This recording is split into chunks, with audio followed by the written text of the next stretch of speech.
We're ready? Not 5:30. Almost. Huh? Is that almost? Okay.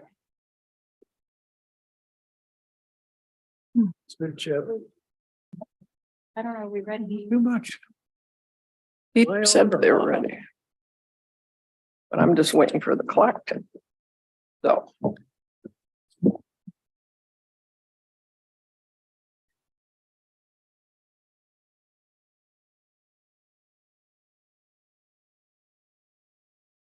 Okay, you ready? You ready? Okay. We're gonna call the May 9th Gates Mills Village Council meeting to order. Aton. Yeah. Allworder, Yes. Deacon, Yes. Press, Present.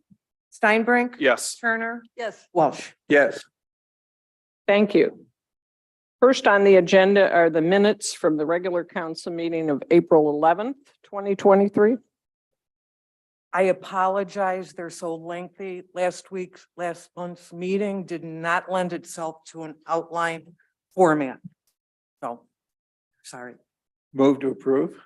It may be what I said, but on page 9, item 16, under council matters, this dealt with changing when the council meetings would be to the third Tuesday, and about 2/3 of the way down, it says council member Allworder suggested to change to the third Tuesday only in August.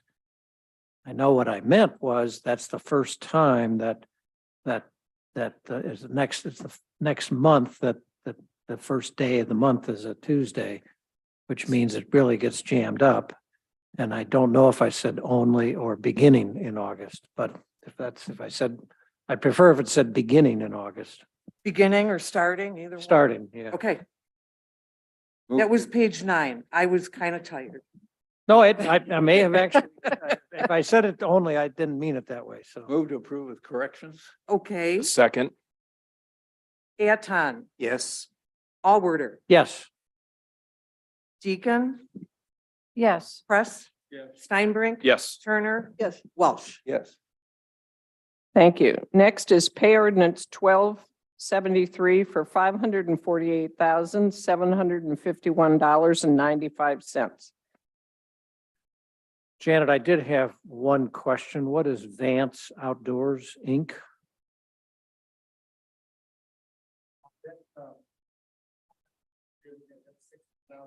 Yeah. Okay. I have a similar question. Who are Wickens Herzer Panzer? Say that again? Who are Wickens Herzer Panzer? Paid them $22,000. The law firm, Law firm? Where is it? Oh, very end. at the very end. Oh, that was an expert witness in a court case. Great, thank you. Any other questions? Move to approve? Second, Aton, Yes. Allworder, yes. Deacon, Yes. Press, Steinbrink. Yes. Turner, Yes. Welsh. Yeah. Thank you. Next is financial statement. Treasurer's report was in your package. Any questions or Steve's not here. so no? It's okay to just read it on our own. Should we read it or, Don't need to read it out aloud, do we? I'm sorry. Do we have to read it out aloud or can we just assume we've all read it? Question. Want to have it in the minutes or we can just put it online or? Yeah. Okay. I'm fine. Okay. Thank you. Next is mayor's report. Few announcements. We had a nice donation from Peter and Rita Rezepka to our safety fund, which we established a few years ago to support our police and fire department. And anybody can make a tax donation to that at any time. So we thank them for that. On June, we also had, I thought it was very nice in Cranes, They have a 8/80, and we have two residents that were in it, Franklin Salata and Bob Reitman. Nice articles on each of them, if you want to see it. Actually, I could have Jean send copies of that, maybe. That would be a good thing to do. June 9th, from 6 to 8, our Historical Society and the village are having street signs for sale. The old signs that were taken down and replaced by our new ones at an event that's going to be here at the community house, and the information's in the pink sheet. And that's all I have. Next is clerk. This has been brought up before, but it's worth repeating. I, like Chip, had Fire Chief Robinson come in and revamp my smoke alarms and my CO2 detector. It's about a 2-hour endeavor because I now have 9 smoke alarms in the house that all are a continuous circuit and they speak to each other. And what's interesting is I found the chief, I think, was just as excited as I was to get it done because he feels safer about our house, right? So if you don't take advantage of that service and you need it, do it. Thank you. That's a good plug for our fire department. And did does he a good tell you to job with check that. your dryer vent? No, he didn't. Oh, you better do that. Because they're building a bird nest in it if you watch. Seriously, it's a it's a major source, and I'm always amazed. I go and check and there's a bird's nest in there. On top of the garage door openers too is this location. Yeah. Okay, thank you. Next are committee reports. I can speak about the Gates Mills Land Conservancy. It's really been a pleasure serving on that committee, especially in the last few months. There's a lot of great energy. Membership is up, revenue is up due to those memberships. Education opportunities are in the works. We've got 4 walks and talks on Sherman Road this month. We hope you'll join us at 10 o'clock on Sherman Road this coming Saturday. We discussed the float today. It's going to be an award-winning float, I believe. And finally, there's a big seminar being planned at the Environmental Center in the fall. So again, lots of great energy, good things happening. It's just a real pleasure to be able to make that report. Sandra, do you know when the Conservancy is coming back to council for their second report this year? For their first report, whatever it is? I don't, but I'm sure Nat has it in the calendar. I'll let you know. Thank you. Sandra, could I ask a question? You're on the steering committee of Focus Forward Mayfield, the Mayfield City Schools planning process. I've lost track of where that stands. I think they're going to be reporting back sometime this month. Yes, the members of the strategic plan received a questionnaire to complete, stating our agreement or disagreement with the pillars and the objectives under the pillars. I responded to that, and that's the last I heard of it. Okay. So I would expect a report because they said they wanted to implement it this fall school season. Yes. So I'll find out about But that. the Conservancy is doing a long-range plan of their own, are they not? There is a strategic plan that we talked about today, as a matter of fact. It might be interesting for the advisory committee to get wind of that as and when you're ready. So in hopes that they're not contradictory in any way. Yep, it should be, we edited Although- it and it'll be coming out. All right, I get to make a report about the comprehensive plan. The latest activity since our April meeting was the town hall meeting. And most of you were there, so I'm not going to go into a great detail about what was the process. But I do want to make an observation about the experience of being there. I was so impressed with the number of villagers that attended and really the diligence, conscientiousness that they put to the task. It was 2 hours really of discussion, answering questions about priorities. Chip and I both commented on the lively discussions that we saw in the small tables. And again, I've said this before, no matter what happens with the comprehensive plan, the fact of these meetings and bringing the community together, I think has achieved a lot in advancing our own culture. So what happens next? We received 78 worksheets from the people that were in attendance, and all the data that they completed, and it was pretty easy to tabulate, just in the sense of there were boxes from low to high priority that we could communicate to Chris. So she's putting that together, analyzing it now. It'll be shared with the advisory committee for their meeting on May 16th. We've also sent out the same or similar questionnaire to the advisory committee members, asking them to set their priorities. A lot has changed from when the process began and the advisory committee had their first meeting, just in terms of all the information that's been gathered, the discussions that have been held. People have said to me, I was in one place, but I'm really in a different place now that we've gone through this process. So we wanted to give them an opportunity to kind of set their own priorities, and we'll share that with them before the meeting. So the intent at that last advisory committee meeting is to review the responses from the advisory committee and to have discussion about what the mutual agreement is with regard to those priorities. It'll also be the opportunity to wrap up any kind of loose ends. We have asked each of the advisory committee members to let us know if there's anything that they feel wasn't completely discussed, that's a lingering question that we need to wrap up at that meeting. Again, what's important, I think, in that process is to acknowledge that everything in the plan is important.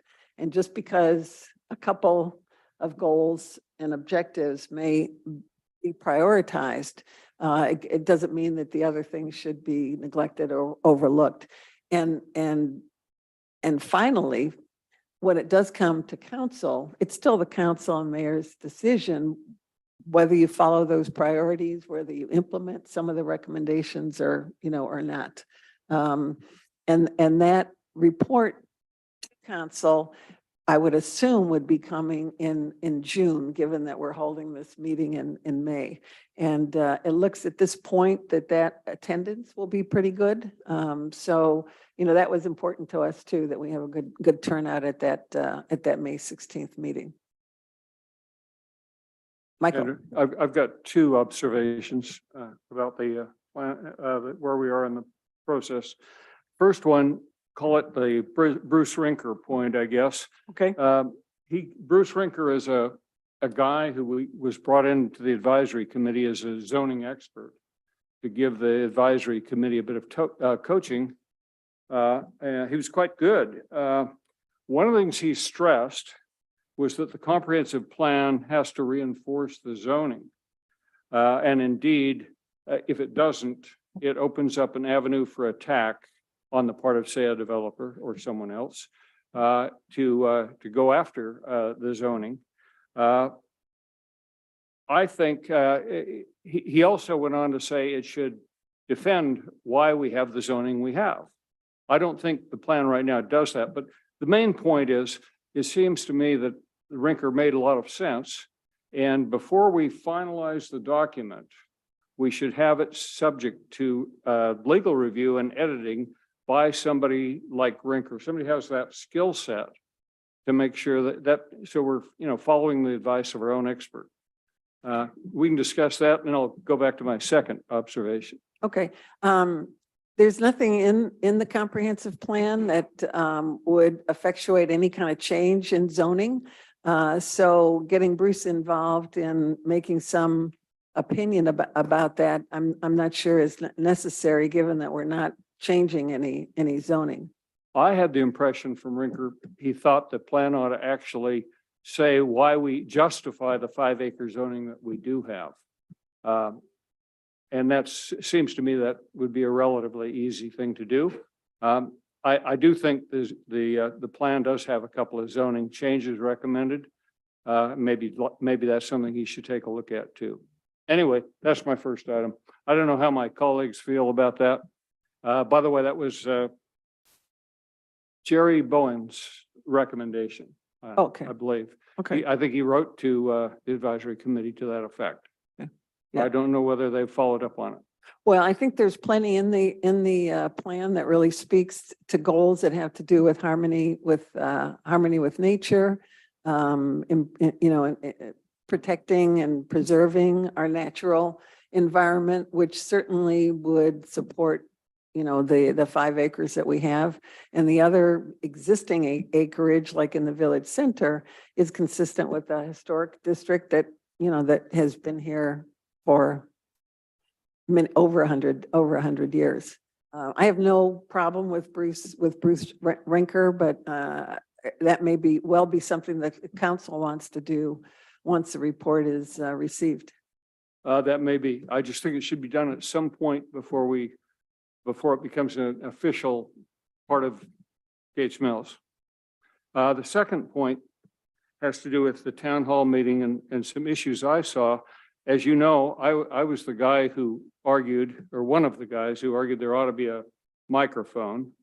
And I thought at our last meeting, we had a consensus of the people who spoke that they liked that idea. But anyway, that ship has sailed, so there's no point in beating a dead horse. I do have some other concerns. The meeting opened with strong assertions on CT's part that there was nothing in this document, nothing in this plan that affected zoning. I think that's absolutely untrue. There's 2 zoning changes that are recommended in the plan. I think that's a matter of fact, not a matter of opinion. So I thought it was inappropriate to open it that way. Second of all, the questions that were submitted were not addressed. I know that because I submitted a half a dozen myself, none of which were answered. So if we ask for questions and people went to the trouble to deliver them, I think they ought to be addressed. There's still time for that, by the way. Third, when the residents went to the town hall, they were allowed to prioritize the strategies recommended in the plan, but they were not allowed to say, no, I don't like this strategy, or I think this strategy should be changed as follows. All they could say was is high, medium, or low priority. Right. I find that not right. Fourth, I've talked to several advisory committee members about the 2 zoning changes to ask them if there's a consensus on the advisory committee. And they've all told me there is no consensus, including those who favor the zoning changes that are being recommended. So I think there's still a chance we can't, some of those things, the water's over the bridge, but some of them could still be addressed in the May meeting, and I'd like to see that done. Okay, let me just say this definitively. There is nothing in the plan that recommends that council change any zoning. There is a recommendation for the council to consider cleaning up the comprehensive conservation district, because there is a barrier in there, a conflict in there that puts us as a village at risk for a lawsuit. It says in that comprehensive plan that an owner, property owner, goes through the regular process that's required by 1160, does a yield plan that's approved by the engineer, comes to council, and it may get turned down, the change of zoning so that they could develop. Now, if that happened and somebody went through all the expense of doing that and then came back and it was not approved, if I were that person, I'd be pretty happy. So pretty unhappy. So that clarifies a risk that we have. Well, I'd call that second- I'd call that a zoning change because it changes the zoning, the way it's written today, to something different and eliminates a step or two. It suggests that the council take that under consideration. The second one allows for setbacks in the village center. And that doesn't change density. It doesn't create attached buildings. Well, actually, It's more consistent with It- what is it- in the historic it district. doesn't change the 7,500 acre spacing. Right. But it does change the density because if you change the side lot requirements, the setback requirements and the frontage you can put a little over 6 on an acre, and it also speaks to attached. The document does say It's- attached. It's yes, attached is a possibility. That's another one where it's a consideration because people did say that they were open to discussing other options, I'm not housing saying I'm not options. open to discussion. I'm just saying both of those are zoning changes. And you can't stand up and say nothing in this document speaks to zoning changes when there's 2 of them in there. You said speaks to zoning. That's different than effectuates a change in zoning. Okay, you asked a question about questions. We received questions from about 10 residents. One was very verbose. We got 13 questions from one person. Some of them were very detailed. Some of those were opinions. They were not questions.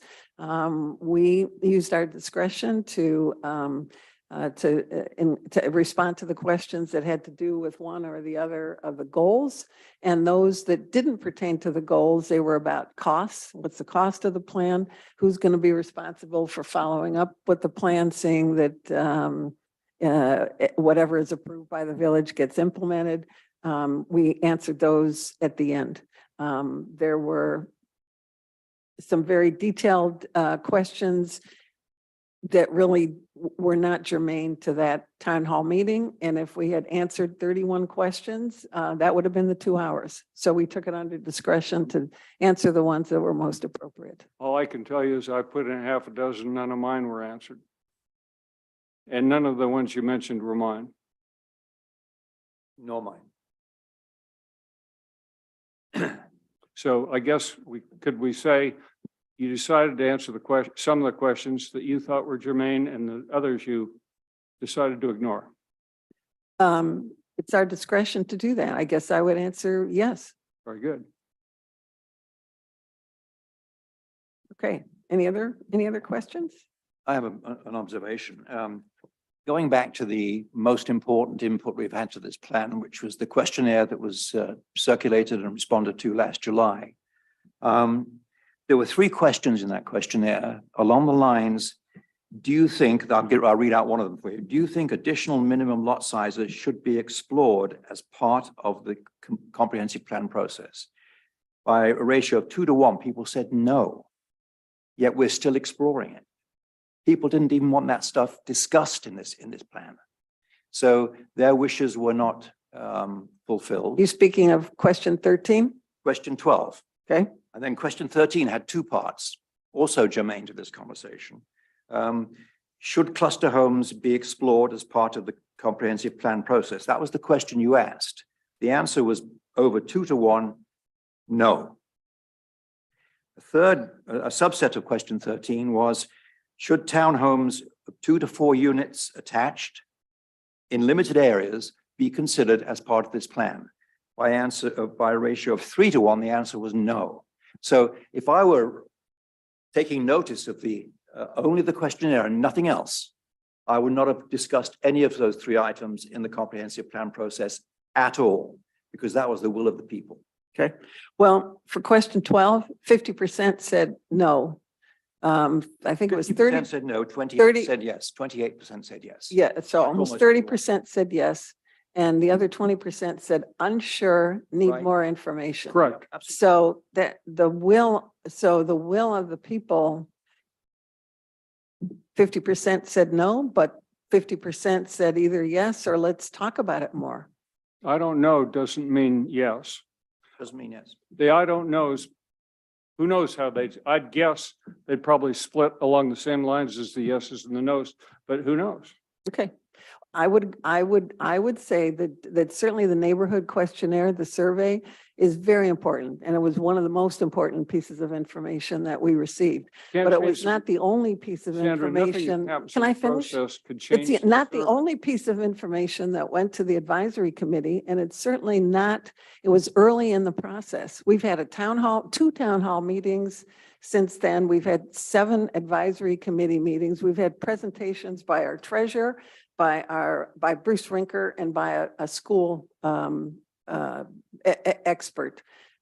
So I know there've been a number of meetings. You can't change the results of the survey. They are what they are. If you want to take a new survey, I'm happy to support it.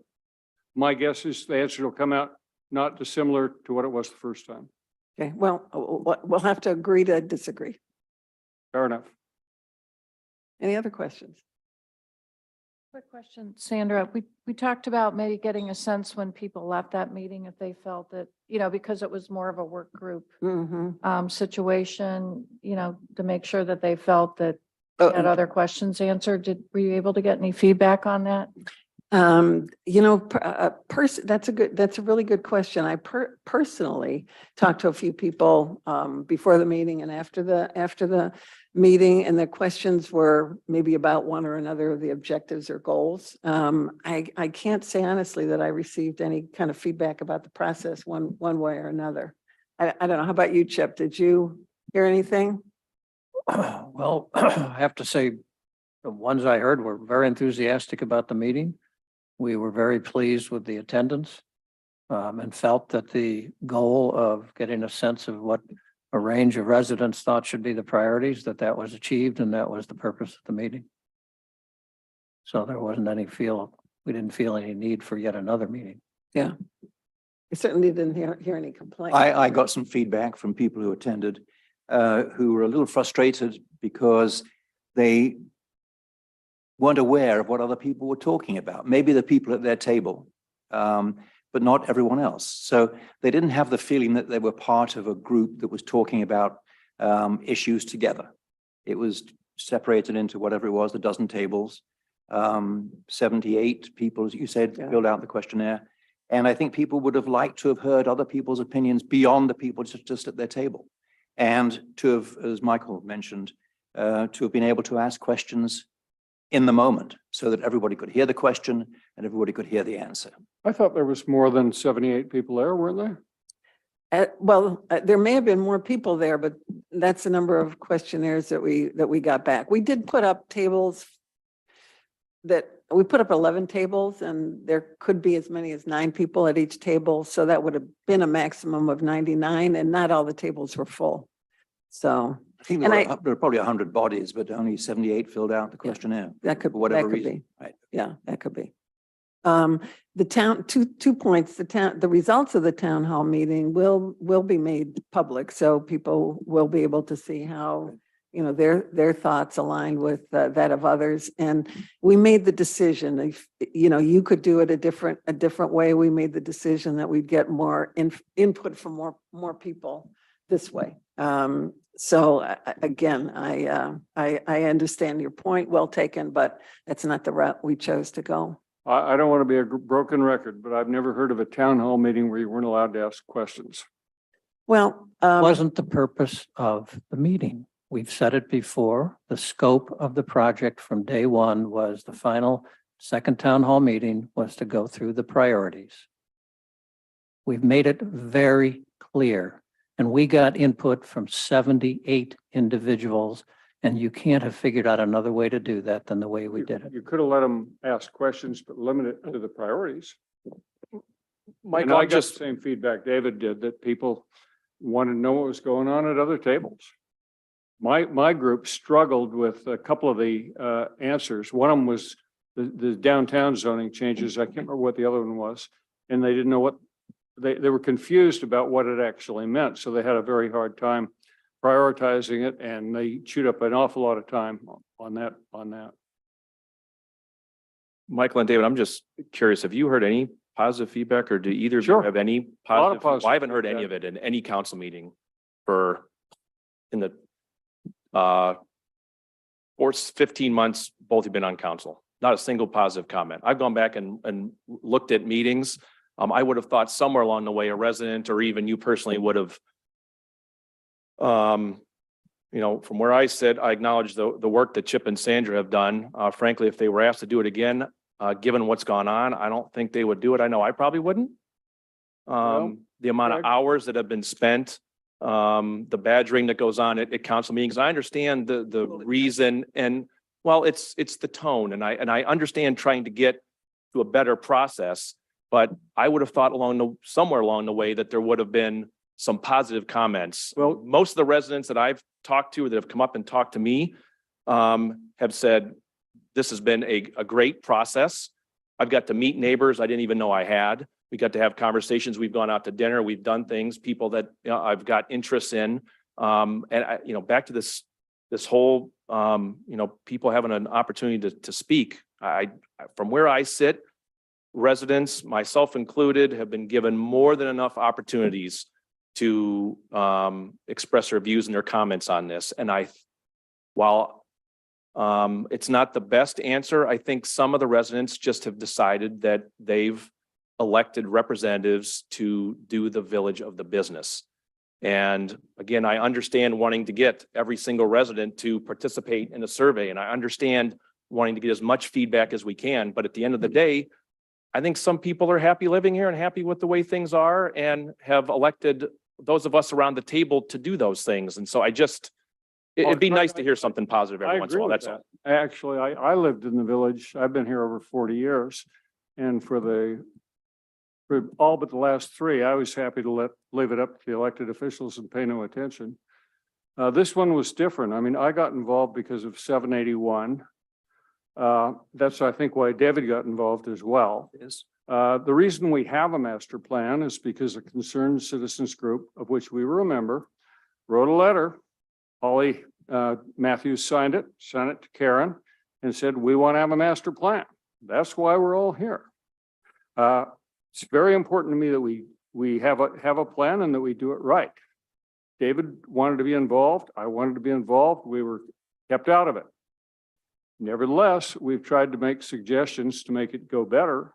We've made a number of suggestions throughout the process, every one of which has been rejected. So maybe that's influencing my positive, negative a little bit, but I have heard positive things about it. And I appreciate the efforts of all the advisory committee people who've spent a lot of time. And I was happy to see in November that they stood up and pushed back when they heard some things they didn't like. So I think it's been a good process too. I just hope we get a good product out. Okay, thank you. A couple of points, if I may. To that point about the product, May 16th is the final 8th advisory committee meeting. When that's finished, presumably a report will be written, the final report. 2 things. One is the May 16th meeting. I do hope that it will be broadcast. I know it's in the basement. I'm not sure whether we have video capacity in the basement here. I think it's very important that that particular meeting is televised both live and on demand subsequently. And I think it would be a travesty if you broke the group up into subgroups for discussions. I think everybody in that room, whoever is there or anybody watching the video, should hear everything that's said And be able to ask questions. and be able to ask questions. So I do hope it's a bit more open than the previous meetings have been in terms of an opportunity for people to contribute, both the advisory committee members and residents. And so after that, May Just a 16th point there, again, we're in the lower level because there was a previous commitment to the Chagrin River Watershed Partner Board of Directors, and there's usually 30, 35 people that attend that, so they're going to be upstairs here. And we will have streaming capability. It's not going to be as sophisticated as up here, but we do plan to record it and show it live. the video coverage of the town hall meeting was not very good. First of all, it only covered the introductory remarks by you and Chip and Kristen. But the camera was never quite focused. You couldn't see other people in the room. You didn't get a feeling for the meeting. And I think when we have the video in here, you get a feeling for the meeting. You don't see the residents, but you see each of us all the time. And you can see and hear everything that's going on. So it's unfortunate that May 16th was fixed. If there was a commitment in this room, I mean, it could have been the 17th. You know, what difference would it have made? So you're saying it was a pre-commitment. Well, we ought to have known about that. David, excuse me. Do you know how much effort it takes to find a date that works for everybody? It takes about 20 hours of my life and Sandra's to do it. This was the date that worked. So please, we worked. We didn't want to have it downstairs in the basement. Give us a break. Give us a break. Can't give you. We're working our butt off to try to find this. You think we just picked that and said, screw it, where we want it in the basement? No. Give me a break. Making some observations about the ways in which the process could be improved. That's all. You're giving criticisms yet again. Not criticisms, it's ways of improving the process, Chip. When you'll understand that. We didn't think of that. Well, I think we ought to just cut off this discussion. I think we're done. We're Let's done. move on. We finished the discussion No, on we've the not. comprehensive We've plan. not, Mayor. I've got another couple of comments, please.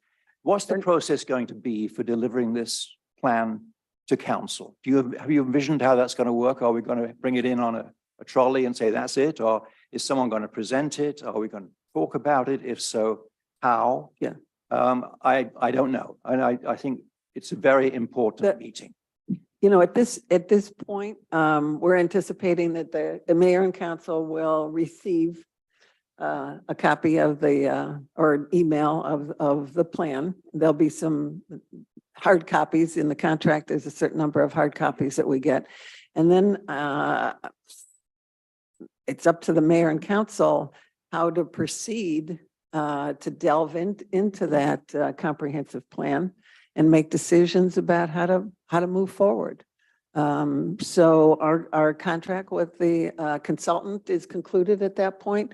Obviously, if we need to go back to her with a question or there's some document that needs clarification, et cetera, we can do that. We can, get clarification. So I don't want to say there's never any contact with her, but she's not a part of anything that the council does from there. And again, that's probably the point to bring in other experts if you want, maybe have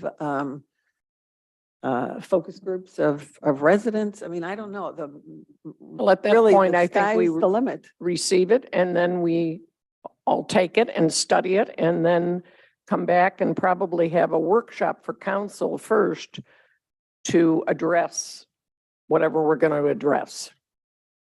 That's one way of Okay. doing it. Yeah. Good. Thank you. Are there any other committee reports? Yes, quick update on the safety cameras. There is power to the eastbound camera, and that will be going up this week. Again, it's not being connected at this point in time, but the hardware, the actual camera itself is being installed. Westbound construction starts next week on that camera, and we are still kind of targeting a early July timeframe for when those would be set up and ready to go. Just a quick point too on Nat Smith was here in January for the Land Conservancy update.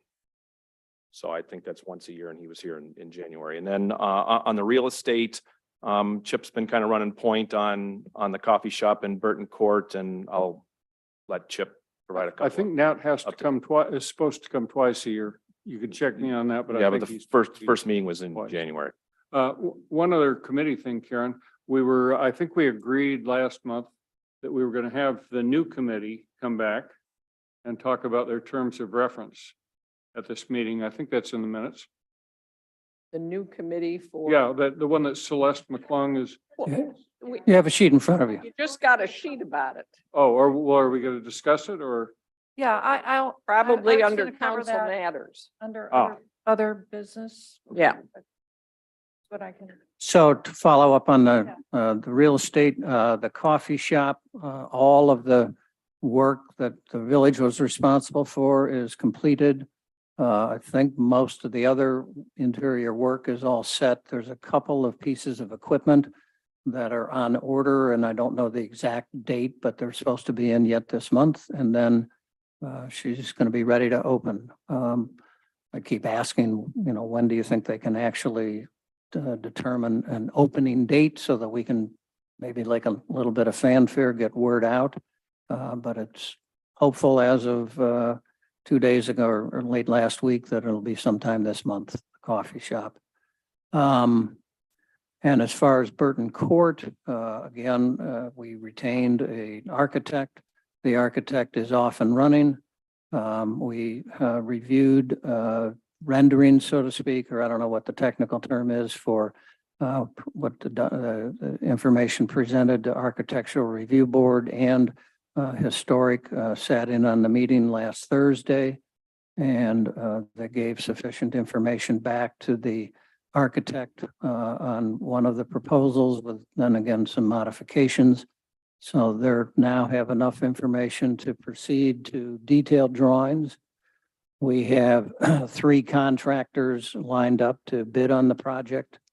And the timetable that the architect originally laid out was once they went into the detailed drawings, it would take as much as 4 weeks. We're checking this week to see how that timing, if that still holds, or hopefully possibly even sooner.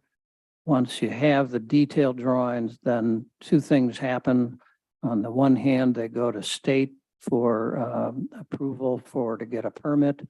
And we use those detailed drawings to get bids from the 3 contractors.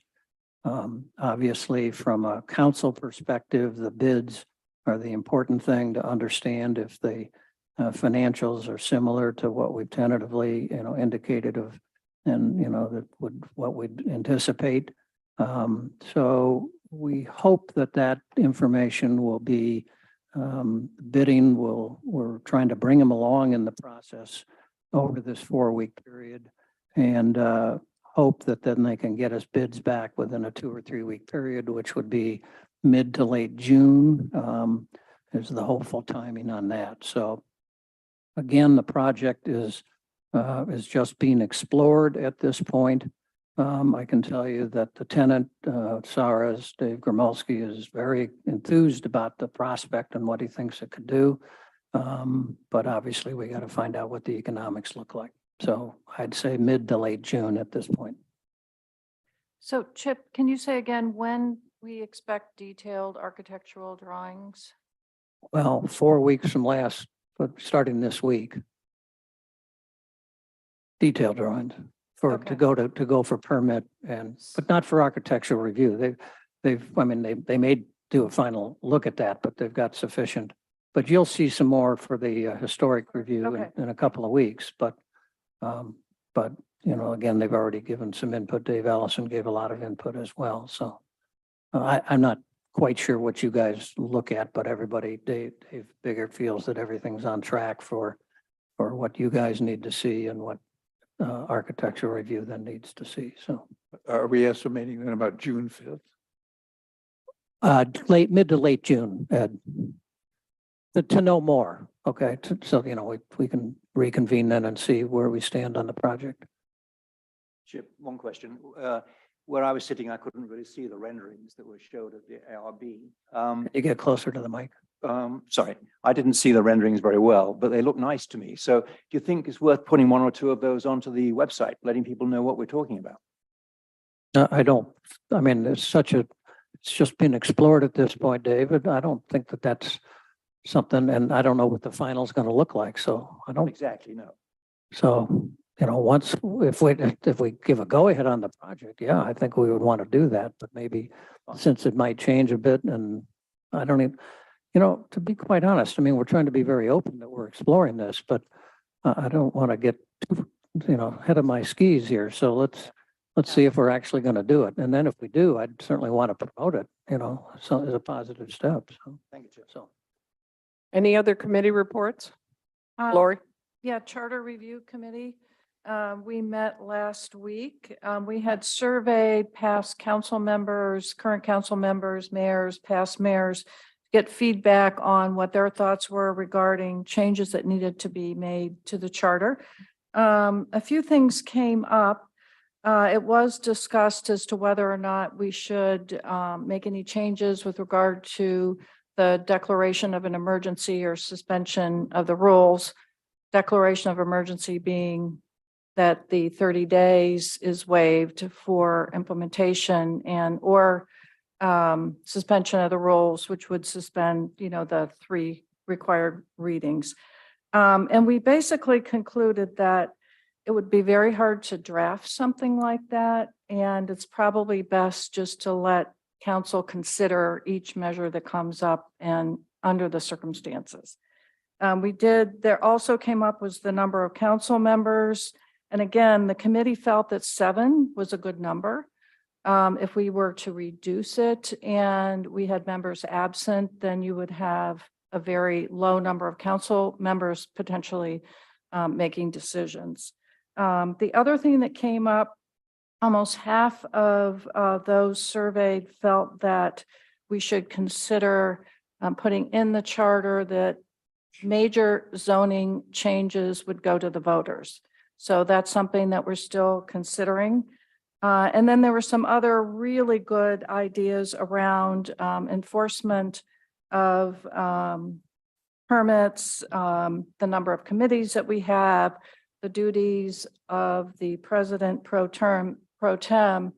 And we felt that that was process and probably wasn't appropriate to be addressed in the charter. We are reviewing a memo that Todd kindly wrote going through, just cleanup changes. And then the next step would be to have another meeting. We'll bring recommendations to council. The task force is strictly recommendations, and then council will need to determine what to do. Our last review will be with legal counsel, our last meeting. So good Lori, progress. let me add Yeah, a little bit anything you want to what you add, Michael? said. Go ahead. I agree with everything Lori said. It seems to me the major issue seemed to be zoning. That was the thing we were most likely to make a recommendation about, if we make any recommendations at all. Fair? And that's right. We also got a lot of process comments that don't have anything to do with the charter, but are probably worth turning over to Chip or turning over to Karen, because they have to do with how the village operates on a day-to-day basis, and you can do with them as you will. Right, so we kind of have to determine, because it needs to go on the ballot. And if there is anything significant enough that we should bring it to the ballot, but only council can make a decision to put something on the ballot. So it'll have to No, come there here. can be a private initiative. Right, Yeah. for the charter. Yeah. Right. So Lori, who all's on the committee? You and Mike? Sean? David Hooker, Robert Reitman, Okay, and Sean Riley. Sean's chairman, okay, and Lori and I. thank you. And you're welcome to come to our meetings. Okay. So would you expect recommendations to council in June? We have to figure out our next meeting because we've got to coordinate with legal Okay. counsel. So Okay. we're looking for I early know fixing June. So meetings is difficult, probably, but probably. Okay, thank you. not positive. Thank you. Any other committee reports? No. Oh, sure. I would just add to that, declaring an emergency and suspending the rules that, I've thought we should have some sort of a calendar that lists, insurance comes in November, December. And I'd be happy to work with Janet or whoever to kind of look through some of those things that continually come through. We did Yep. that and sent it out already. Didn't we send it out? We Mm, did that and sent it out. Okay, all right, thanks. That's a good idea, though. I mean, some of our suspensions. Just so we are know what because is things come up. administrative. If Yeah. we were if we Yeah. had better planning, we might be able to avoid some of them. Yeah. And then Send it for to the everybody. broadband committee, we've got a signed agreement with Tom Reed and he's going to get going. So excited about that. Congratulations. Yeah. Good. It's great. Any other committee reports? No. Okay, we're going to move on to police department, chief.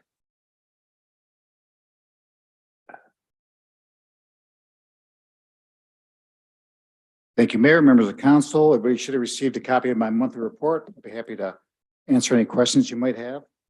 And, oh, Press. I have one, Chief. I noticed there was an incident at Gilmore and you're doing an investigation. That raised to me a broader question of what are our responsibilities at Gilmore? Are they the same as they are in the rest of the village? Or are there some areas that they look after themselves? They must have some kind of security up there. Yes, they do. So in this case, we identified a suspect and we left it up to the family to decide whether or not they want to pursue any charges. And they did not, so we just assisted them with recovering their property. They do have a director of security up there. He doesn't have, arrest powers, so to speak, so he would be the one signing charges. But that's generally how it works. We will investigate anything, but they do keep some things in-house, things that, certainly they can handle. But when it comes to a criminal nature, that's when we get involved. We, for example, I don't know how Gates Mills operates, but if we were a company, we'd probably require sexual harassment training or ethics training or something like that. But we may not have the right to do that at Gilmore. So, there must be some line between what we can and can't do up there. Well, schools have their own set of rules for sure. I would imagine we don't know everything that goes on in a private school, just as any other private school. So there's things that, certainly they handle in-house. They don't bring us in on, and, they have the right to do that. In this case, the parent came forward of a student, so that was a little bit different. Well, my question is almost more of a legal one. If they do something poorly or not at all that they should do, can somebody come back on the village for that? Or are we okay? Only if there's a violation of an ordinance or state statute that's criminal. And we have no responsibility or obligations. In fact, we have discretion whether we'll enforce them. Okay, but for No example, recourse if if you somebody- don't enforce them. let me make up an example. Somebody goes to Gilmore and takes a firearm and there's some kind of an incident, somebody gets hurt.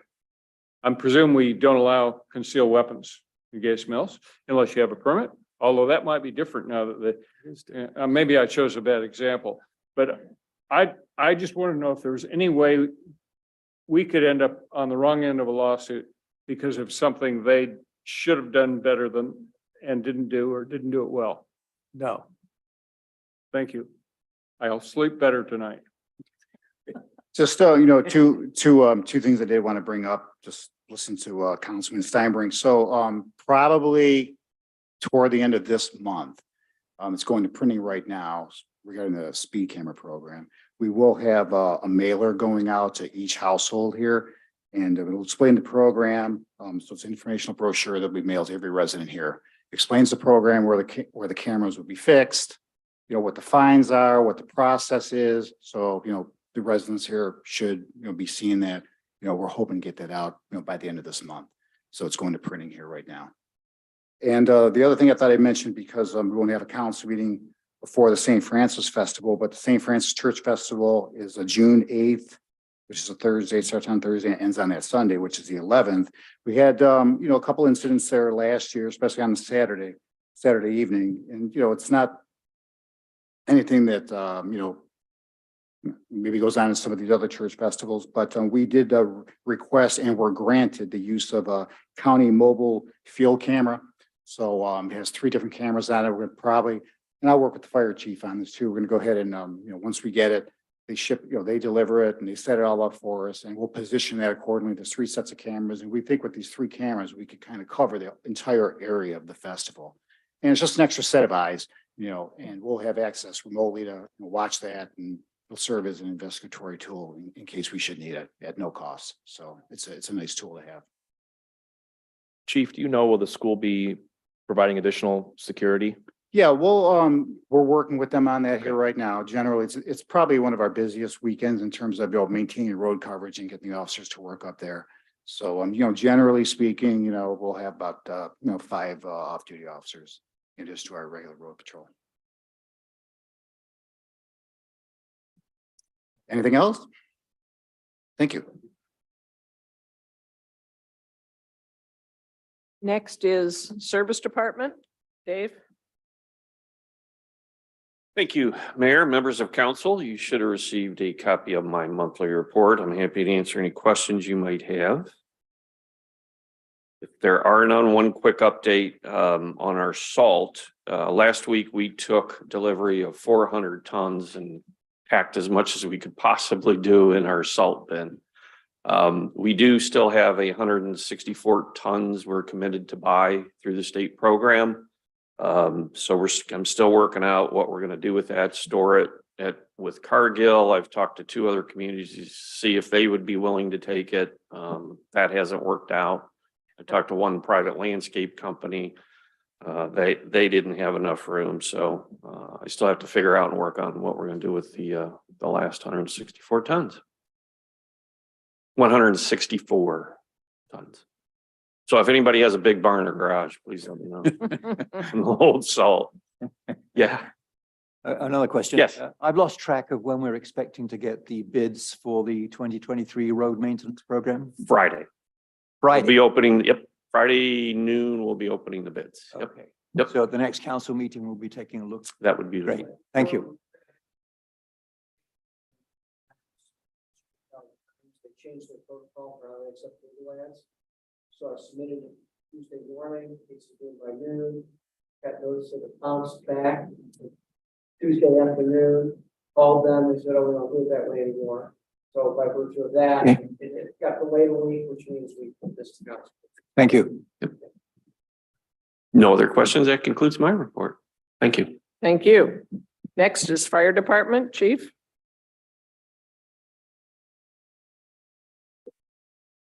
Thank you, Mayor and members of council. You should have received a copy of the fire department report for April, and I'd be happy to answer any questions you might have. I just want to say thank you, Chief, for coming to my house at midnight when my CO2 alarm went off and we had no idea, if it was real or not. And then you checked it, it was fine, and brought us a temporary alarm. So thank you. Oh, you're quite welcome.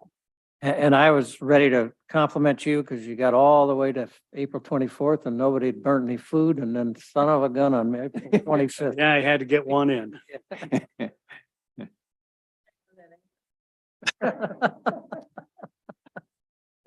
Not much. Chief, a schoolboy question. What was the odor at Carriage Place? Oh, that was, I believe, dead animal. Ah, Oh, boy. Yeah, it we was kind. Yeah. we get those, and in the spring we get skunks. Yeah. Yeah. Yeah. So Chief, we had an incident across the street from us last week. It turned out it was some insulation inside their furnace that was smoking. Because I think it was still cold and the furnace was on. But not only our fire department, at least 1 or 2 trucks, but I think they said there were a total of 5 or 6 trucks from surrounding communities, plus ours. And I guess that's standard protocol. I guess, I mean, we have to do the same when something happens in a neighboring community. Do we always send our trucks, or what predicates whether we get 5 or 6 fire trucks at a site from surrounding communities versus just get one to check out what's going on? Well, the way that works, it's part of what's called the MABUS, the Mutual Aid Box Alarm System. So in Gates Mills, what would automatically trigger mutual aid to come into our community is the report of smoke or fire in a structure, and that has to be by a person, not an alarm, not someone cooking food. So all of these, burn food things, that we don't call mutual aid for that. But in this case, it was reported, by the occupants that the basement was filling with smoke. They couldn't figure out where the smoke was coming from. So that triggered that system. We provide that same response earlier in the month. You'll see provide mutual aid to Chester FD. So all departments do that. It's a part of making sure we have the resources necessary. And it's also a legal matter, a liability issue. If we don't have enough equipment and firefighters on the scene and something goes wrong, then we're liable for that. So as we develop those agreements, we basically make sure that we're not going to get called into question how many people and how much apparatus we have. Thank you. That's very helpful to know and rest assuring. So now I'm going to sleep better tonight knowing that. So I'm not sure if this is a question for the chief or for the safety committee, but I remember back from the budget, there was some talk of doing something new with respect to EMS. And I wondered what the latest is on that, if there's any status change. Well, that's still in discussion with Mayfield Village, so it isn't, that isn't done yet. Oh, I But, thought they but were. we're in our last year of the contract. Ah. So our contract goes, to December So 31st. they're considering alternatives as well, correct? We always look to see what alternatives we might find. And that concludes the fire department report. Thank you, Chief.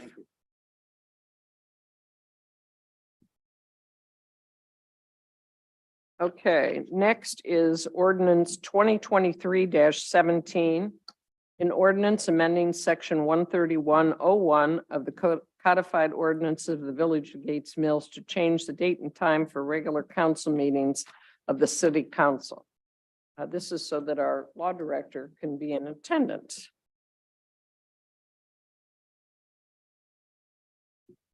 Move to approve. Second. are we This going is to On first reading. do a first reading? So we either suspend or we take it at first reading. I don't know. Do you I- think I'll for move to- notifying people and have them get used to it, we make this just first reading? I mean. Yeah, I'll David? move to suspend and I'll second that. immediate change. Anton, Yes. Alberta. I'm sorry, so we're voting to suspend? Yes. Okay, yes. Deacon, Yes. Press, Yes. Steinbrink, No. Turner, Yes, Welsh. Yes, We have a motion to approve. I'll move to approve. Second. Yes. Second, Anton, Yes. Alberta, yes. Deacon, Yes. Press, Yes. Steinbrink. Yes. Turner, yes, Welsh. Yes. Thank you. So this means our next meeting next month will be third Wednesday, correct? Right. Third Tuesday. I'm sorry, Tuesday. third Tuesday. Great question. You can't change the date and the week, the day of the week. I'd be All so the time. confused. So, I'll confuse everything. yeah. Okay, next is ordinance number 2023-18. An ordinance amending section 1313-05 of the codified ordinance of the Village of Gates Mills to change the meeting time of the Architectural Board of Review's Historic District Subcommittee. And it would be on the first Thursday of the month following the regular Architectural Review Board. So Karen, it seems so what's the thinking around following the meeting of the board? Well, the Architectural Board of Review passes on, if it's in the historic district, to the historic board. Not that they don't necessarily talk about it, but they pass it on to the historic board to say yay or nay, does this fit in with the historic district? I think what she's suggesting is, might it make more sense to reverse the order? Because the Historic Review Committee often advises the ARB. Well, Right. that's kind of, I don't know how you'd handle that from a standpoint of the architectural board refers to the historic board. Okay, so let's do it like planning and zoning. It opens up an architectural or it's referred to to historic weighs in. And then it goes back in that same meeting back to architectural, because the whole purpose of this is to take 1 month out of the process. If you just moved it up to that Thursday, then it's a whole nother month for architectural to then consider what historic just came up with. So has our chair been talked to about this, Sarah? because We talked with her about it. She seemed to, quite frankly, be a little confused because we're not taking any role away from historic. No, I think it's more that at least originally, the thinking was that by having the historic review board prior to architectural review, they could have some time to look at it, consider it, and make a recommendation to the architectural review board. And by putting them together, you don't have that. You don't have an opportunity to do, say, a site visit, what have you. But in any event, it's what historic does is make a recommendation to the ARB. So it would make sense that we would be first and discuss a matter and then send it to architectural review board. So first of all, I think I seem to be kind of invested in this because this came across loud and clear in this whole comprehensive plan process as to how slow a lot of our process is. And this is an automatic 1-month delay by the way we've currently set it up, and not this proposal, but what I was trying to go through with Sarah is, and what I understand is if something's coming to architectural in the historic, I believe it's automatic that it goes to historic review. And we know that a week does. before architectural review. So historic could also be alerted a week in advance and they could get prepared for it. It's not like it gets sprung on them at the architectural review meeting. It's just a procedural that it has to come to architectural and then go to historic. No, sometimes it does. I mean, we don't get plans, we don't get, we're supposed to have detailed drawings. So sometimes it does come up quickly, but that aside, we need to review things and make our recommendation to the architectural review board. So if they've already met, Well, no, I agree with you.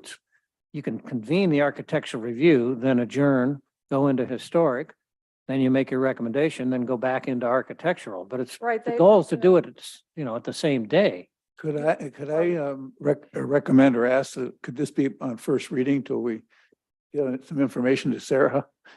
Yeah, I think we should sit down and talk to Sarah because I know that there is concern about streamlining the process, but I also think there's concern that we look at things carefully and be informed in our decisions. So there's a balance there, I think, Chip, that we need to strike. And I'll again continue to be confused. Right now, it shows up at architectural and they literally simply say, thank you, we're referring this to HRC. It doesn't get discussed in 99% of the case. So that is an Well, if absolute waste of that's 3 weeks of because the time. person hasn't followed the process. That's Well, because- historic is a subcommittee of architectural. right. So it shouldn't go to ARB. It should come to us first. They Well, shouldn't have gone to ARB. Because you're a subcommittee, it begin. has to be recommended by HRC according Todd, to one- our.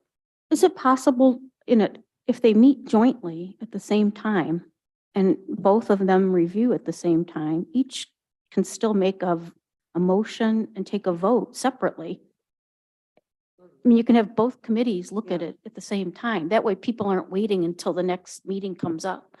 I know Well, I've been somewhere where the planning and zoning and architectural board meet at the same time, but they still look at the project all at once, but they make separate votes. Right, and there's a lot to be said for looking at the projects together because sometimes something gets lost in translation from historic to architectural review.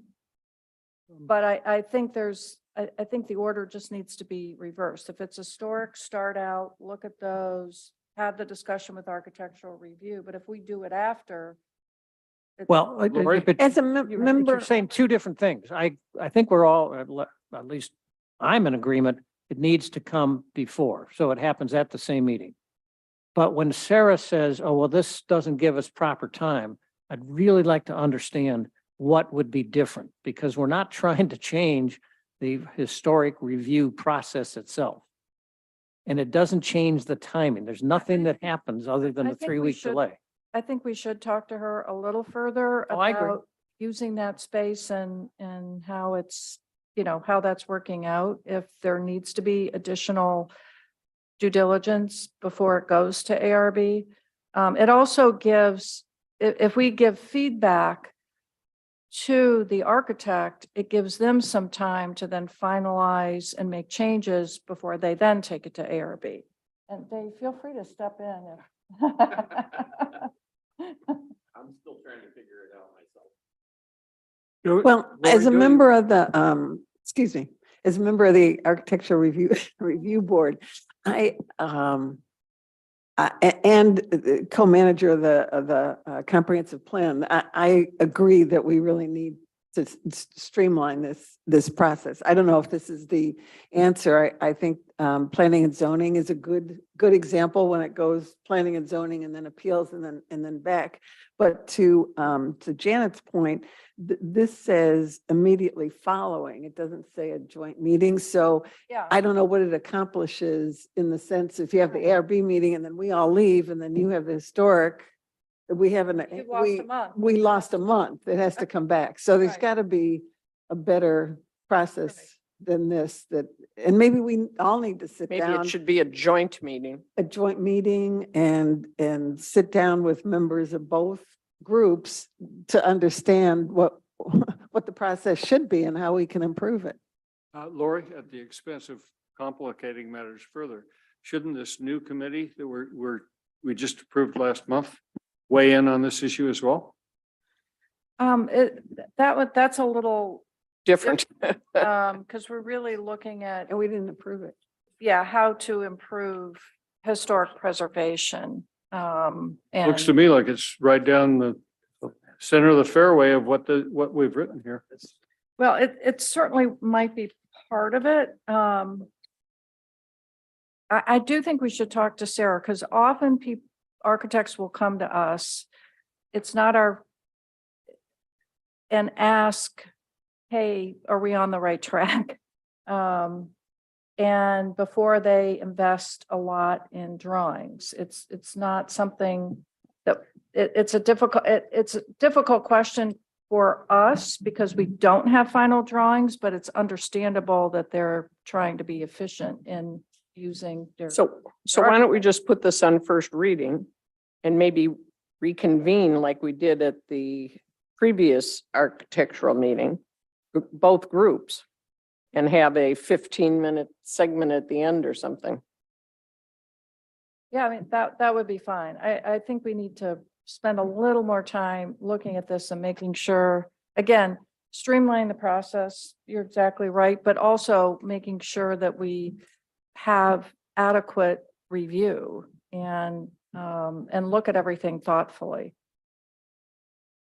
I'll move that we put it on first reading. You don't have to move. Okay. It's already there, Oh, that's right. Okay. right? It is first reading in the agenda, right? That's correct. Okay. Next is council matters. So I mentioned in the last council meeting, just this comment about committees in the village and how they take place, et cetera. I've handed out a list to everyone. This is just straight off of the village website. I have kind of grouped them into what I would call the major or active committees. That's up to interpretation. So that's just my interpretation. But there's a little bit of benefit, maybe even to look at it in that way. But what I'm requesting from each of you over the next month is, what do we as council think that we ought to be doing in far as tracking or being aware of or getting reports in or periodic reports or whatever about the committees that take place in the village? I could, for example, do a little poll right now and ask each of you what you think has been going on for whatever time period you'd like to mention in the Park Commission. And you might first ask, oh, I didn't know we had a Park Commission, which is where I was when I read the list. So now the point is, I think as we review this, we're going to find some things that are still out there that probably don't deserve to be. You know, I get up many days and say, I think my role as a council person is to try to be aware of what's going on in our village and factor that in for whatever variety of things hit us. And you look at this long list of committees, and if every one of them were active, there'd be a lot of things going on, and it'd be nice if we were aware of some of these things. So now, at the same time, I'm not trying to burden any committee with, you know, more work than they already might be doing, but some way of, you know, trying to understand as we go into a year, what are these important committees and maybe other committees, you know, trying to do. Maybe it's just written reports and we just can all read them and just say, you know, okay, well, this is what this committee plans to do, or they don't think there's anything on their agenda, but they'll keep us posted or whatever. So I just like you all to kind of wrestle with when you look at the breadth and depth of these committees.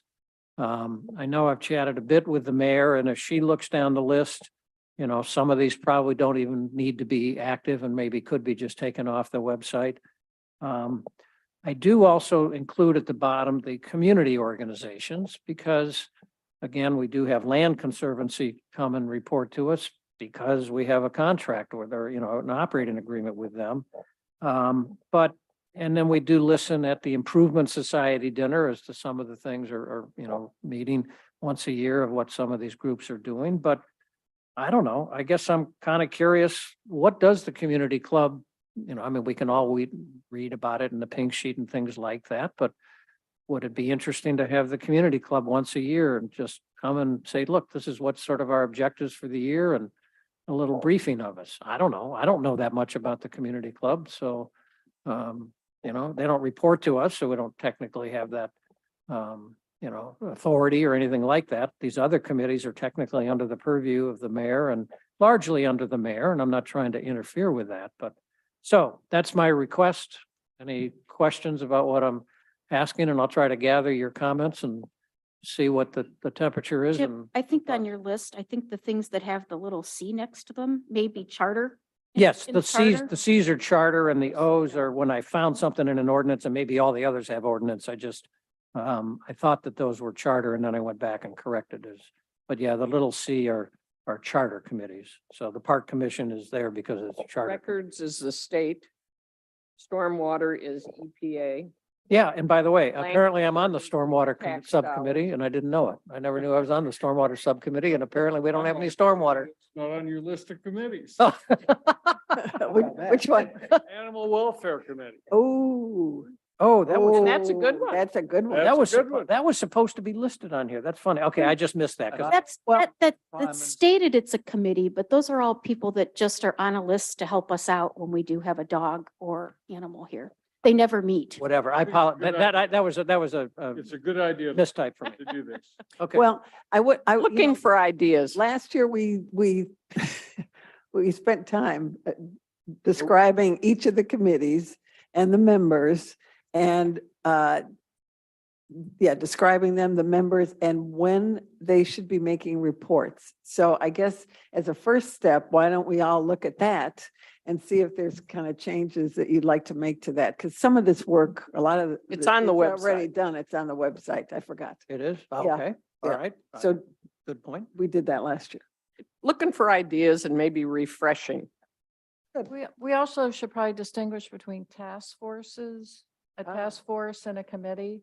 And a commission. So task force would be something with a, you know, beginning and end, a specific purpose, as opposed, like the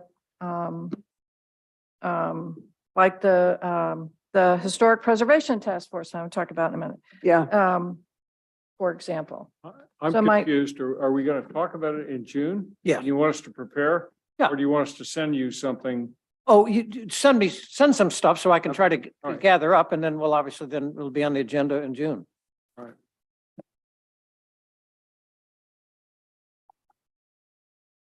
Lori, do you want to go to the next? Sure. So two things. One is the Historic Preservation Task Force.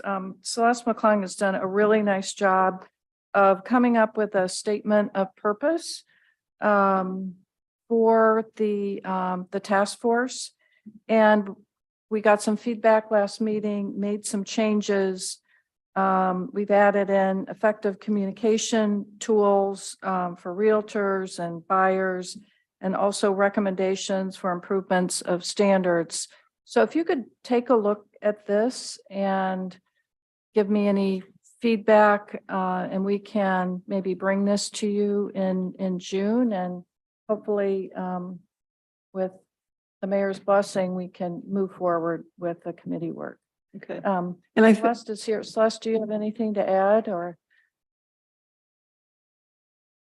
No, I just, no, I just wanted to thank the mayor for bringing this to everyone's attention at last month's meeting. And I'm really looking forward to doing this. I think it would be really helpful. I think we view it as a data gathering and research sort of gathering opportunity, so that we can just come back and say, well, you know, we have all of these ordinances, we have all of this process, and how are we working, you know, is everything we're doing kind of aligning with some of the things that are going on with historic preservation. You know, we are part of the National Registry. We have we're aligned with Ohio organizations. So, and some of that is kind of gotten pushed by the side. So I don't think everybody really knows what all of that's about. That's what most of this is for. I think we've kind of spelled out a number of things that we'd like to review. I think it's pretty thorough. Certainly it can change over time with the efforts of the task force. So that's all, really. I haven't had a chance to follow up with you, and I apologize. There's one aspect of this that I wrestle with, and I've had just enough involvement with historic preservation people. They are their whole mission is proper, that trying to preserve historic structures, and I very much respect and appreciate that. It doesn't necessarily take into consideration at what cost, because it's paramount to preserve an historic structure. And I have this concern in our village that, and gosh forbid, I'm not trying to get rid of any historic structure, but what is the right balance between the hurdles and the obstacles we put in somebody that wants to buy a historic structure and do something with it? And we all know 640 is an example at the extreme, as absurd and stupid as it looks right now, as a Hollywood set with one little wall sitting up. And I don't know, you know, that's an interesting case study in its own right. When you're done with your report and apply it against that house, what would have been different had whatever you've come up with as an example. But, and, you know, obviously a classic, very old structure. You know, when I was wrestling on behalf of the village, trying to work with the Hunt Club on the 3 houses on River Road, the one that burned down and the other 2, you know, what do you do when the owner of a historic property has not done anything with it for years and years and years? And now they say, well, you know, this house is in terrible shape, I need to tear it down. Well, wait a minute. It's in terrible shape because you owned it for 40 years and didn't do a thing to hold it up.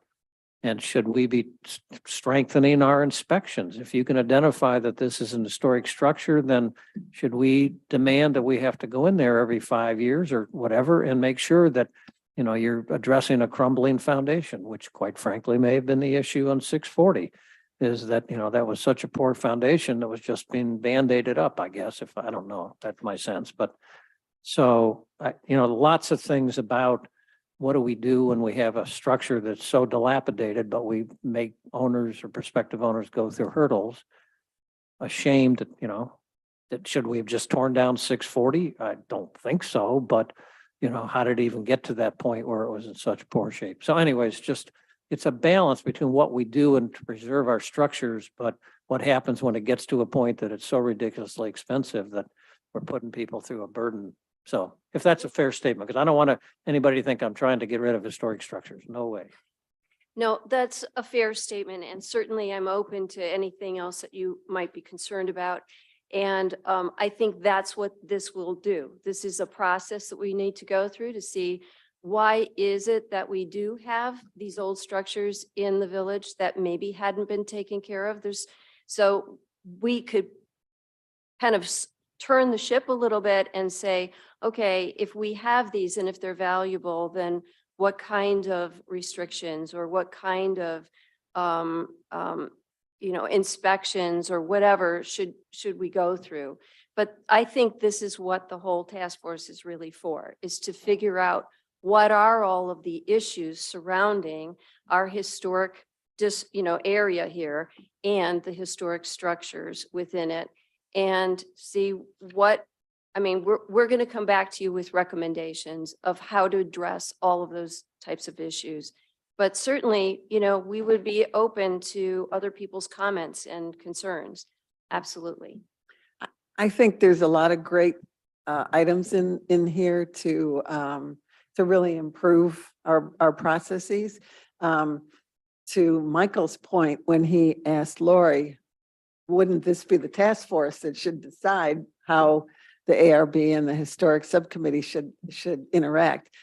I want to be clear when this comes back that it is clear what are the boundaries of this task force and its recommendations, and what is the responsibility of the existing committees. There's two things in here in the first paragraph about, us having established administrative groups. The relevance of historical structures and requirements for our historic designation has been clouded by renovation and development. So yes and no. I mean, that's an opinion, and let's kind of understand how that came about. If that's true, what the basis of that is. So I'm just a little concerned. And at the end about providing key facilitators with the authority to carry out the intentions of all the oversight groups. Again, that probably is something that would be the responsibility of council. So I think there needs to be some clarification, and maybe it's even 3 columns, what ARB does, the historic review, and this task force. And then I think it would provide some clarity for all of us who are on these committees, to move forward. But again, there's great things in here that need to be done, and I think will help streamline the process, including providing more information for the architects and for homeowners. I mean, this is information that needs to go to somebody when they're purchasing a home in the historic district. We've talked about that, and haven't done it so that they know what they're potentially getting into. I would contend, and Lori and I had talked about this, that probably most people in the village don't even know what all the regulations are or what they should expect if they were going to go through a process. And, many people go through the process, but I'm sure there's people in the village that have not. So all of those things. The last item that you mentioned about authority, that really came about from the fact that in the historic review, there was some comments about perhaps the building department didn't feel that they had authority to say or do certain things. And so what are their roles, and how should we look at that? So really it's just a broad picture view of what are the facts, what are we doing, what are we not doing, what can we do as potential solutions and resolutions to some of the issues we're having. Yeah. And it may even result in different staffing recommendations to be able to carry out some of these things, It'd be interesting to compare to another village or community that has a bigger, older historical structure area that they're trying to control or trying to rehab or trying to keep up or whatnot, Right. and how they're doing it. That might be a good place to start. And I talked to Marcia with the historical, and she's going to give me a copy of their landmark houses. which we have already in the village. So we have landmark houses. I don't know what the qualification for that is, but it'll be interesting to see. That's a good idea, actually. I mean, why reinvent the wheel if somebody else has already invented it? Right, it might be a suburb in Boston, as I think, or Philadelphia or something Yeah. like that, where Point. it's very historic. And anyway, just a thought. Yeah, think Chagrin we're all- Falls and has been doing this for quite a while too, and Right. we could learn from them. Good point. Shaker. So what's the next step? You've sent this around, so you want us So to if you could give Celeste or I feedback. verbally by text or phone, email or something, and then you're gonna present with that input, then we can just, because we want to get this moving, obviously. Yeah, yeah, yeah. Let us know. Yeah. So that we could bring it to the next meeting and hopefully, start work. So I know that there was an early list of potential members of the task force, and obviously you want to, once you've finalized what the scope of the task force is, then make sure that those are the right members. But is it possible in the June meeting that we'll reach agreement and the members and you're off and running? Sure, absolutely. We can do that. So, Okay, any other thoughts? So just one other matter that we talked a little bit about was just taking a look at zoning, which Celeste, you and I talked a little bit about this as well, separate from this. Take a look at permitting and zoning and where there are fines or penalties, and really doing an assessment of if it's effective.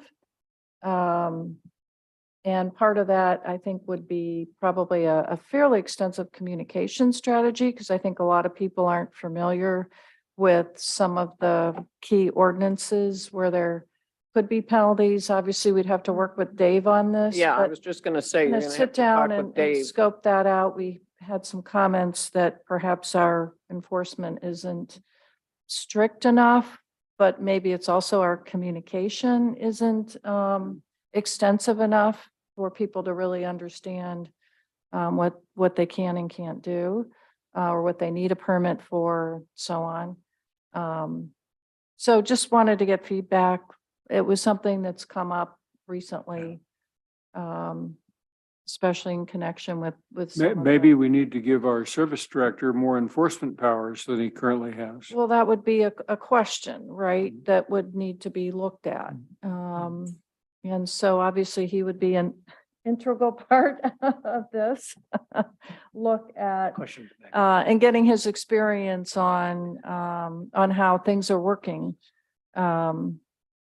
in that area, and where we have gaps, maybe in enforcement, or where we don't, or where we need to do more communication.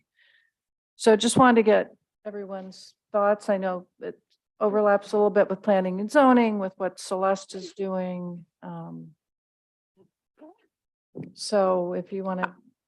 I would suggest start with, have a meeting with Dave and Start with as Dave. to, we know fences and tree cutting are probably our two big, and then followed by maintenance, I would say. Maintenance, those three. And I'm constantly saying you need a permit for taking down trees and fences. And if you don't want to repair the fence, make it go away. It's better without it. Yeah. Your Well, it's letter in the pink sheet for May mentioned Right. these things. And I was stopped by a number of villagers who said, do you tell me I have to have a Thank you, permit to cut Celeste. down a tree? Yes, you do, under certain circumstances. Right. So I send them to the ordinance book. So, so the pig sheet is a good thing. It's a good place to start. It's not a good place to finish. That is interesting because that gets to communications. This is actually just a question to anybody. The latest issue of Stroll magazine, which I think every one of us now gets. And just for reference, I was visiting my sister in Charlotte, and there on her coffee table was the local community issue of Stroll. So, it's a national thing. They just cut and paste for the local thing. But anyways, in this last issue, I forget her first name, but Jamie Morse's wife. And I forget what her name is. She's in there, a 2-page article on her, and has an unbelievable communications and website and kind of conversant on all the latest technology. It sure looked like that. And so I sure want to reach out and see if she can help us. Does anybody know who this person is? Go back and read Go back and look. the article, because it looked like we need that resource to help us, if we can, to help us out, because that's another area that we're kind of behind the times on our website and how we communicate and some of all that. And, the old problem of the pink sheets, just our primary means, and are there other ways to do it? So anyways, just maybe she's not the right person, and maybe her skills aren't applicable, but. Okay. Any other business? Business from the audience? Anne?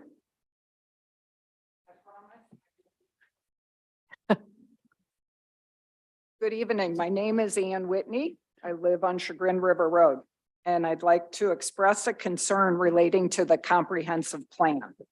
A May 4th Chagrin Valley Times article quotes Councilman Allwater saying that, quote, residents' input from the town hall will carry weight when council votes on the final plan. There was also discussion at a previous council meeting pertaining to voting on the final comprehensive plan. When a comprehensive plan was originally proposed in council, it was not represented as a process to produce a document that would be formally adopted or rejected by council when finalized. I was a council member at the time and would have vigorously objected to any such plan before the village hired any consultants. A comprehensive plan can be a valuable document to highlight a variety of visions for a municipality. However, the intent of this undertaking was not to accept the final package in totality. The plan is not and was not portrayed as a process to write a set of future adopted goals. The advisory group's conclusions and residents' input, which is being compiled and translated by the consultant, ought to be used for what it truly represents, a document covering an enormous scope with suggestions for areas for improvements for the village. It is my hope that council will acknowledge receipt of the final comprehensive plan rather than entertaining any form of adoption, which would likely handcuff the village's governance and priorities moving forward.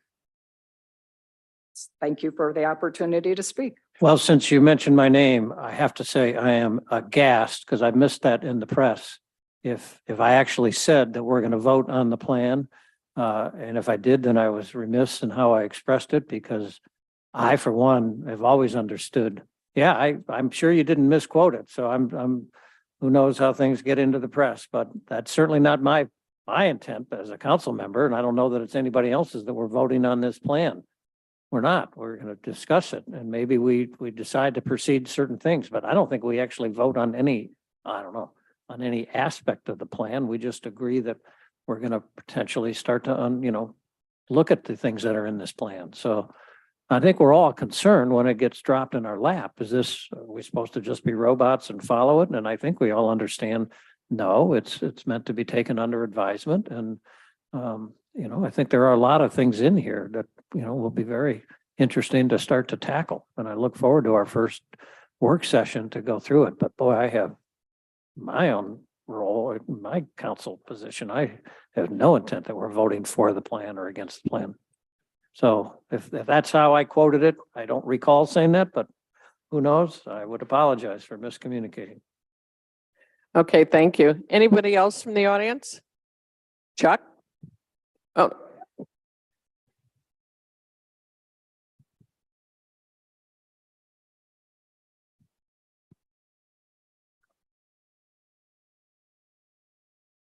I live in an 1841 house. I'm not the only person who lives in an old house here. I've been in the back of the room here, and I do tend to nod off, so I might have missed something. But there's conversation about ARB, and there's a conversation about architectural review and some confusion about who does what when. It sounded like chickens and eggs, although we did chickens a couple of months ago. So I see the confusion in that. And Councilman Press, you said the committee we approved last month. Maybe that was when I was nodding off, but I don't remember we approved a new committee to look at this. But we have one. And when I heard the discussion about it, I didn't hear anything said about the rights and obligations of the people who own houses that are built in 1841 and older. So I hope, Celeste, as you put this group together, you will think about those people and make sure they're represented. All I have. Thank you, Chuck. Anyone else? Selfish question. So I'm in the southwest corner, Dorchester and Charlotte. Please identify yourself and speak into the mic. Thank Sure. you. Rita Petty, resident, southwest corner of Dorchester and Chartley. And I have a quick question in regards to the cameras. So we were under the impression on our streets that we did have surveillance cameras there on those corners on Dorchester. And there's actually signage that says that this is being surveilled and that there are cameras. And when I actually had an issue to report and I referenced the cameras, I was told, Chief, that there actually are no cameras there. So if we have signage that says there's cameras and we think that there's cameras, but there aren't any, I'm just trying to understand that. No, we don't have, about Okay. So right at the corner of Dorchester and Cedar Road on Dorchester, you'll see a sign. idea was current, put one of these signs there that I was on my office. So we could put those up. If you want, they're not there. Well, that's not a real sense of comfort.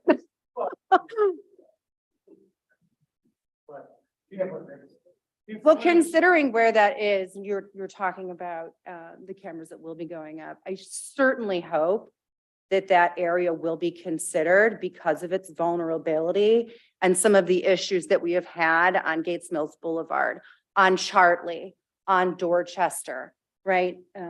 Based on where we're located. So I hope that's being taken under consideration. Well, I think we're talking about two different types of cameras. Craig was speaking to the speed cameras on Okay. Mayfield Road, and the chief is talking about flock cameras, which are on designated areas that Got it. record everything going through. Okay, yeah. Both are critically important to me personally as a resident in that area. I'm the resident that has little children and a speed sign because people use Dorchester as a cut through, right? And boy, one mistake could be huge. Chief, that's a good point. Could we put another flock camera? Because I'm trying to think the nearest one there is at West Hill and Old Mill.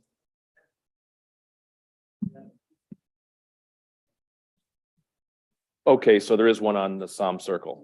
Okay. But don't forget, we have Hunting Valley at Cedar and Somme, and because we both belong to flock cameras, we can get the information from their cameras also. So that's a positive to us. And they have all of their ins and outs covered. Okay, appreciate that. And then I have one more comment. And I think that historic preservation is critically important. But I would also say, so is the upkeep of homes that are not considered historic. So I live in an area where I'm working really hard to improve my home, its appearance, the landscape. But what I notice is there's not a lot being done with some of the properties that are quite dilapidated. And unfortunately, what that does is when you have residents who've built, beautiful homes and want to sell them, they're trapped. So we have a couple of folks on our street who have sort of made that point that they're kind of trapped based on some of the properties that are surrounding.